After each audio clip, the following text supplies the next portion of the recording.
Hello दोस्तों, कैसे हैं आप सभी लोग। आप सभी का स्वागत करता हूं फिर से अपने चैनल पर। आप सभी को दिवाली की शुभकामनाएं। आज हम इस वीडियो में डिस्कस करने वाले हैं कुछ महत्वपूर्ण प्रश्न जो आप सभी कैंडिडेट के लिए, आपके एग्जाम के लिए काफ़ी महत्वपूर्ण हैं।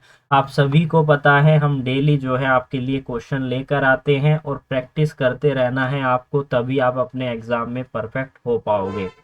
साथ ही आप सभी को ये भी पता है हम मंडे टू फ्राइडे की जो हमारी क्लास होती है उसमें हम इम्पोर्टेंट वेरिएट से क्वेश्चन लेकर आते हैं, और सैटरडे संडे की क्लास में हम 19 सब्जेक्ट से आपके लिए क्वेश्चन लेकर आते हैं।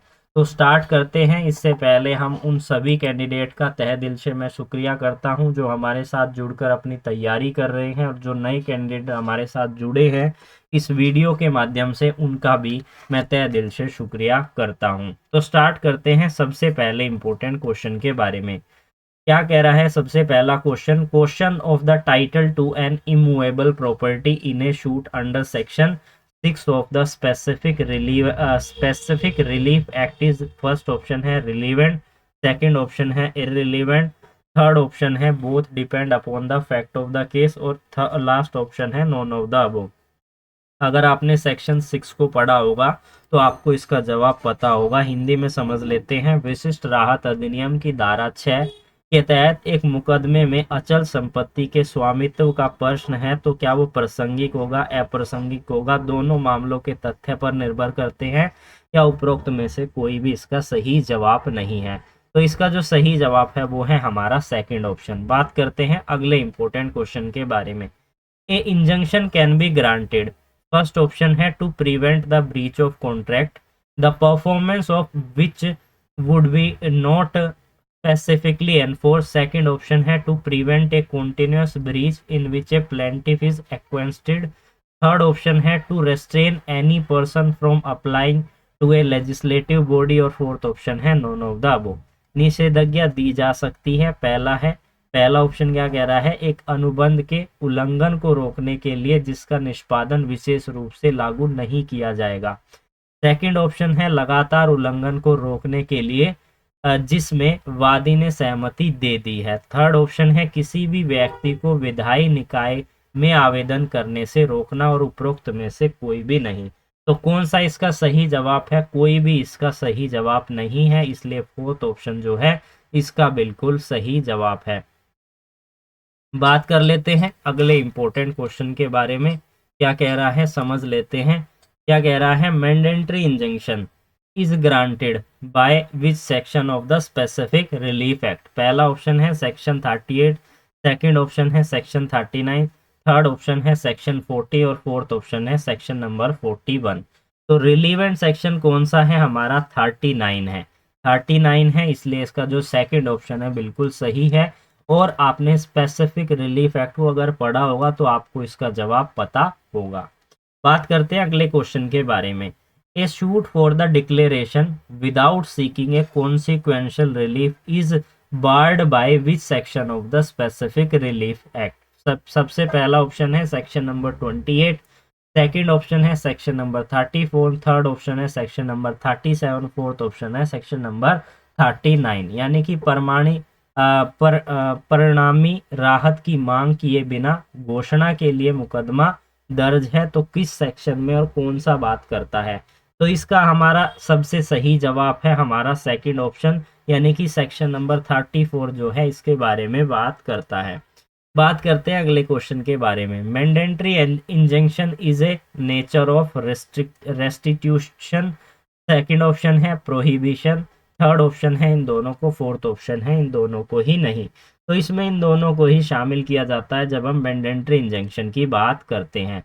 बात करते हैं अगले इंपॉर्टेंट क्वेश्चन के बारे में।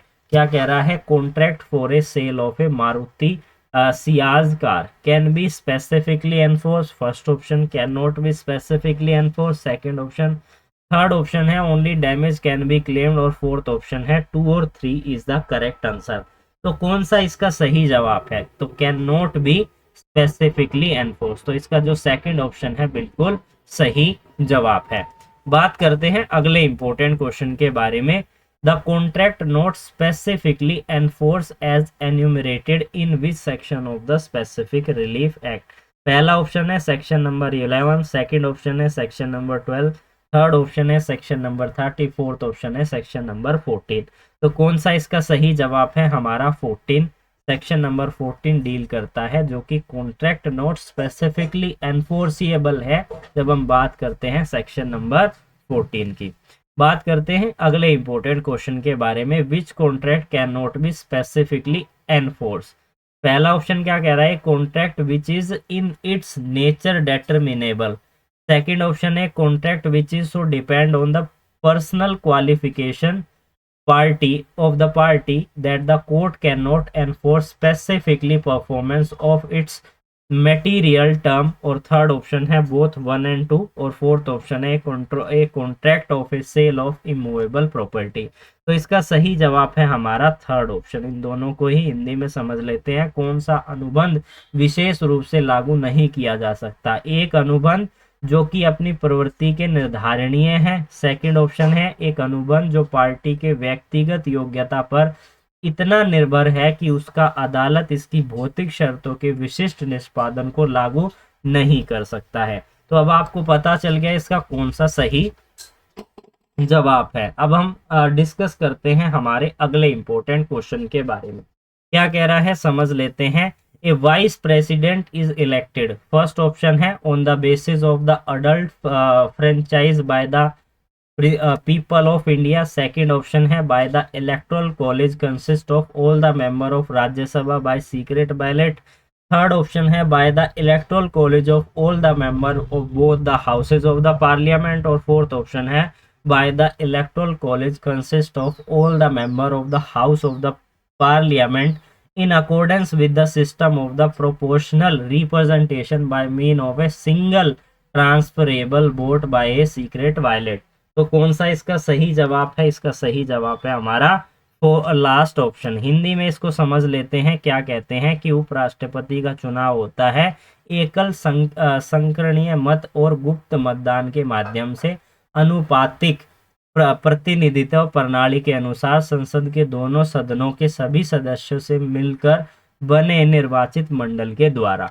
बात करते हैं अगले इंपॉर्टेंट क्वेश्चन के बारे में। There is no fundamental right of a person arrest not to be detain in the custody without being inform as soon as may be of the ground of such arrest और for the period beyond the 24 hour of such arrest without the authority of a magistrate. तो पहला option है in case of one who for the time being is an enemy alien। second option है in case of one who is arrested or detained under any law providing for the prevention detention। और third option है both 1 and 2। Last option है none of the above. तो इसका सही जवाब है हमारा थर्ड ऑप्शन। हिंदी में क्या अर्थ है इसको आप यहाँ पर एक बार इससे पढ़ लीजिए, आपको मैंने बता दिया है। थर्ड ऑप्शन इसका करेक्ट आंसर है। बात करते हैं अगले इंपॉर्टेंट क्वेश्चन के बारे में। An ordinance promulgated by the president of India in exercise of its legislative power shall cease to be operate or to have effect or to of the same force as an act of the parliament। first option है at the expiration of 6 weeks from the reassembly of the parliament। second option है upon passing of resolution by the house of the parliament endorsing the disapproval thereof expressed by the resolution of the other houses। Third option है upon being the withdrawal of the president. और fourth option है all of the above. तो कौन सा इसका सही जवाब है? इसका सही जवाब है हमारा फोर्थ ऑप्शन। हिंदी में क्या कह रहा है समझ लेते हैं। भारत के राष्ट्रपति के द्वारा अपनी विधायी शक्ति का प्रयोग करते हुए प्रख्यापित आदेश संसद के अधिनियमों के समान प्रभावी या प्रभावी नहीं रह जाता है। तो कौन सा इसका सही जवाब है? ये सारी स्टेटमेंट इसकी बिल्कुल सही है, इसलिए इसका फोर्थ आंसर बिल्कुल सही है। बात करते हैं अगले क्वेश्चन के बारे में। If only a part of a single consideration for one or more object is unlawful the contract shall be a valid at the extent the same as lawful. First option. Second option है void to extent of the same as unlawful। Third option है void as the whole। और fourth option है valid as the whole। तो कौन सा इसका सही जवाब है ये आपको यहाँ पर बताना है। तो इसका जो सही जवाब है वो बताने से पहले हम यहाँ पर एक बार को इसको हिंदी में और रीड कर लेते हैं, ताकि आपको समझ में आ जाए कि कौन सा इसका बिल्कुल सही जवाब है। यदि एक या अधिक वस्तुओं के लिए एकल प्रतिफल का केवल एक हिस्सा ही गैर कानूनी है तो अनुबंध गैर कानूनी होगा। पहला ऑप्शन क्या कह रहा है? पहला ऑप्शन क्या कह रहा है? उसी सीमा तक वैध है जहां तक कि वह वैध है। दूसरा ऑप्शन है उसी सीमा तक शून्य है जो गैर कानूनी है। और तीसरा ऑप्शन है समग्र रूप से शून्य है। फोर्थ ऑप्शन है समग्र रूप से वो मान्य है, यानी कि वैलिड है। इसका सही जवाब कौन सा है? इसका सही जवाब है हमारा थर्ड ऑप्शन।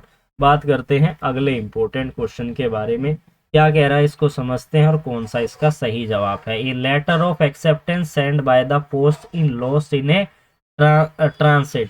फर्स्ट ऑप्शन है there is a concluded contract as the letter of acceptance is put in the course of the transmission. Second option है there is no concluded contract as the acceptance has not come to the knowledge of the proposer.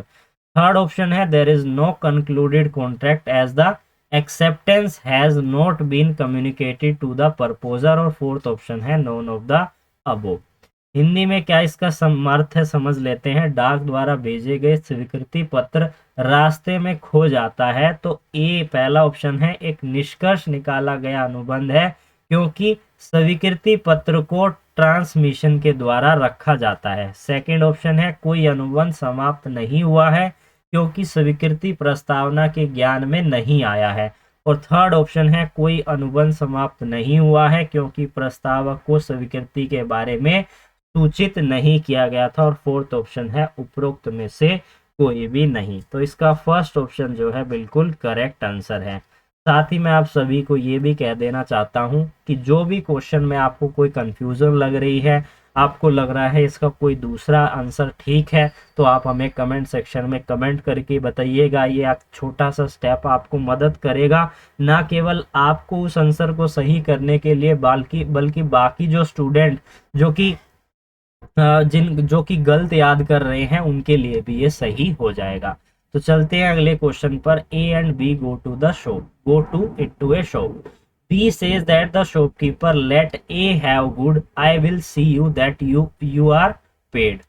तो what this is a contract of guarantee, bailment, indemnity या फिर pledge. क्या है ये? तो ये है गारंटी।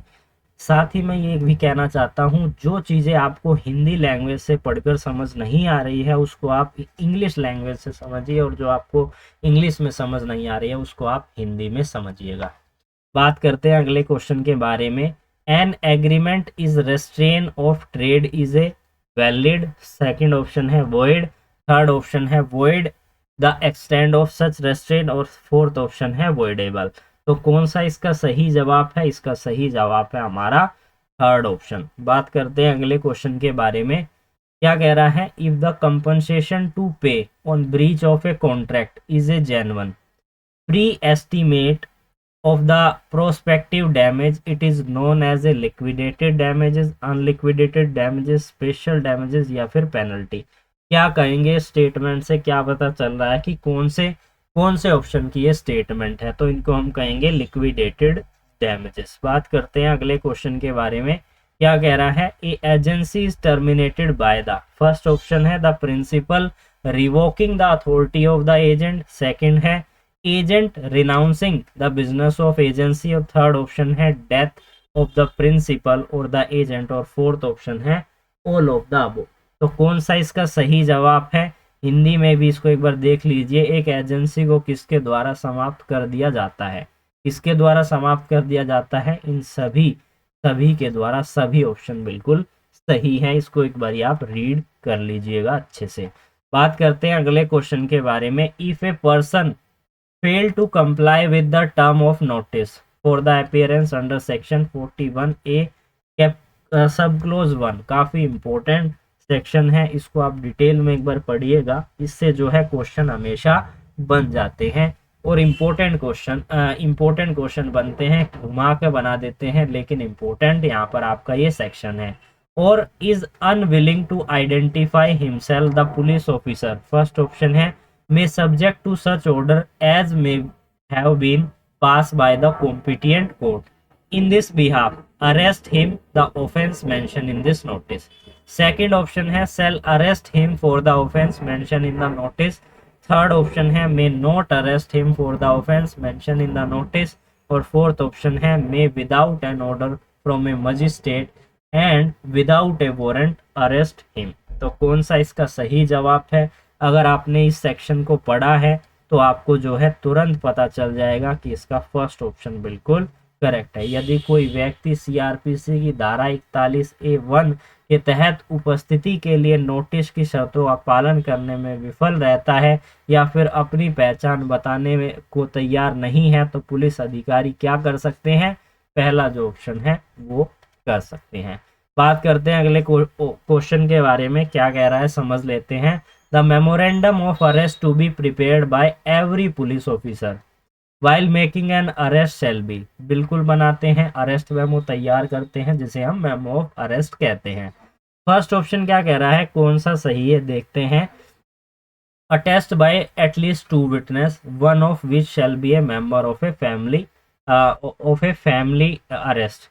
सेकेंड ऑप्शन क्या कह रहा है, attested bye at least 2 witnesses one of which is a member of a family of the person arrested and the other gazetted officer living in the locality where the arrest is made. Third option है attested by at least one witness who is a member of a family of the person arrested or respectable member of the locality where the arrest is made and shall be countersigned by a person arrested. Fourth option है as far as may be possible in the circumstance in which the arrest is made and attested by at least one witness. तो कौन से section में लिखा हुआ है ये आपको हमें कमेंट सेक्शन में कमेंट करके बताना है। जिनको नहीं पता है इसका सही जवाब वो भी एक बारी देखिएगा कि कहाँ पर अरेस्ट मेमो की बात की गई है जब पुलिस अधिकारी अरेस्ट मेमो तैयार करते हैं। तो इसका थर्ड ऑप्शन जो है बिल्कुल सही जवाब है। हिंदी में भी मैंने इसको ट्रांसलेट कर दिया है, यहाँ से आपको इसको जो है पढ़ लेना है। बात करते हैं अगले क्वेश्चन के बारे में। When any offence is committed in the presence of a magistrate within his local jurisdiction he may be.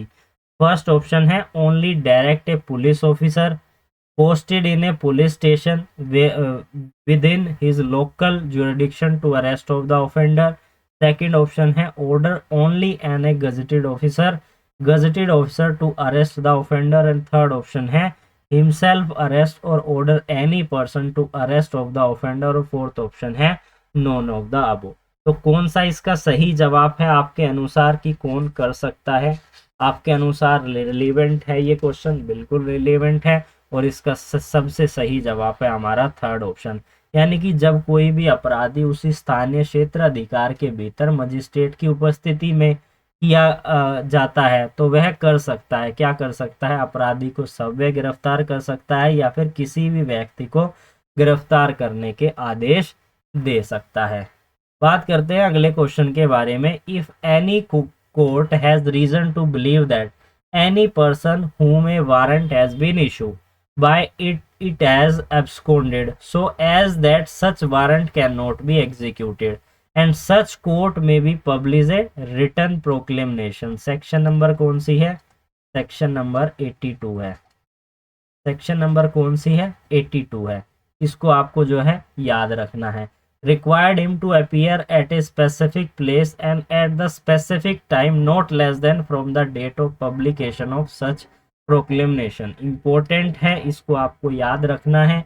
82 से लेकर 85 या 4 तक है, उसको आपको याद रखना है। और कौन सा इसका सही जवाब है? हमारा थर्ड ऑप्शन जो है इसका बिल्कुल सही जवाब। सेकंड ऑप्शन जो है बिल्कुल इसका सही जवाब है, यानी कि 30 दिन के समय सीमा के अंदर उसे प्रेजेंट होना होगा प्रोक्लेमेशन इश्यू करने के बाद। बात करते हैं अगले क्वेश्चन के बारे में। Compensation can be award to a victim of a penal offence under which section? 357 है इसका बिल्कुल सही जवाब है। यस 357 है, लेकिन इसका फोर्थ जवाब है क्योंकि ये दोनों ही रिलेट करती हैं इससे। जब हम बात करते हैं विक्टिम कंपनसेशन की बात करते हैं अगले क्वेश्चन के बारे में। An order for a monthly allowances for the maintenance और entry maintenance and expenses of proceeding under section 125 of CrPC is payable to. 125 जब सीआरपीसी को हम पढ़ते हैं तो किस किस को मेंटेनेंस दी जाती है? बच्चों को दी जाती है, वाइफ्स को दी जाती है, पेरेंट्स को दी जाती है। तो अगर आपने इस सेक्शन को पढ़ा है तो आपको इसका जवाब जरूर पता होगा। पहला ऑप्शन है from the date of the other, second option है from the date of the application for the maintenance और the interim maintenance and expenses of the proceeding. बात करते हैं अगले ऑप्शन के बारे में। From the date of the order और if so ordered from the date of the application of for the maintenance और इंटरिम मेंटेनेंस और and the expenses of proceeding. Fourth option है from any date as the magistrate may be deem fit और proper. तो कौन सा इसका relevant option सही है? आपके अनुसार कौन सा ऑप्शन इसका सही है? इसका ऑप्शन जो है, जब आपको डायरेक्ट रीड करोगे तो आपको रिलेवेंट जो है बिल्कुल एज इट इज आपको ये जो थर्ड ऑप्शन है देखने को मिलेगा। हिंदी में मैंने यहाँ पर बता दिया है, इसको एक बार पढ़ लीजिए या मैं पढ़ देता हूँ। सीआरपीसी की धारा 125 के तहत भरण पोषण या फिर अंतरिम भरण पोषण और कार्रवाई के खर्च के लिए मानसिक भत्ता देय होगा और इसका आदेश की तारीख या फिर यदि ऐसा आदेश दिया गया है भरण पोषण या फिर अंतरिम भरण पोषण या कार्रवाई के खर्च के लिए आवेदन की तारीख से होगा। तो इसका जो थर्ड ऑप्शन है बिल्कुल सही जवाब है। बात करते हैं अगले क्वेश्चन के बारे में। An order for the alteration in the allowances for the maintenance और the interim maintenance can be made by the magistrate under section 127 of CrPC on proof of change in the circumstances at the instance of. First option है any person receive under section 125 a monthly allowances for the maintenance or of the or entry maintenance. Second option है any person order under section 125 to pay a monthly allowances for the maintenance or entry maintenance. Third option है relative of any person order under section 125 to pay a monthly allowances for the maintenance or the interim maintenance. तो कौन सा इसका relevant option है? Relevant option है पहले दो। तो ये आपको याद रखना है। हिंदी में मैंने आपको यहाँ पर ट्रांसलेट कर दिया है, इसको एक बार आप रीड कर लीजिएगा। बात करते हैं इस वीडियो के लास्ट क्वेश्चन के बारे में, क्योंकि वीडियो काफ़ी लंबी हो चुकी है। Which of the following statement is false in the constant of section number 155 of CrPC regarding the investigation of non cognizable cases. पहला ऑप्शन क्या कह रहा है? No police officer shall investigate a non cognizable case without a order of magistrate having power to try such case और commit the case for the trial. Second option क्या कह रहा है? Any police officer receive such stolen such order may be exercise the same power in respect of the investigation included the power of arrest without a warrant as an officer in charge of the police station may be exercised in a cognizable case. Third option है where a case related of two or more offences which at least one of a cognizable, the case shall be deemed to be a cognizable case notwithstanding other than offense are non cognizable. Last option क्या कह रहा है? Last option क्या कह रहा है? Upon receiving of information of commission of non cognizable और other non cognizable offence the officer in charge of police station shall be entered in the subsistence of the information in book in such a form as may be government prescribe. तो कौन सा इसका सही जवाब है? इससे पहले हिंदी में इसकी एक बार ट्रांसलेशन पढ़ लेते हैं ताकि और अच्छे से आपको समझ में आ जाए।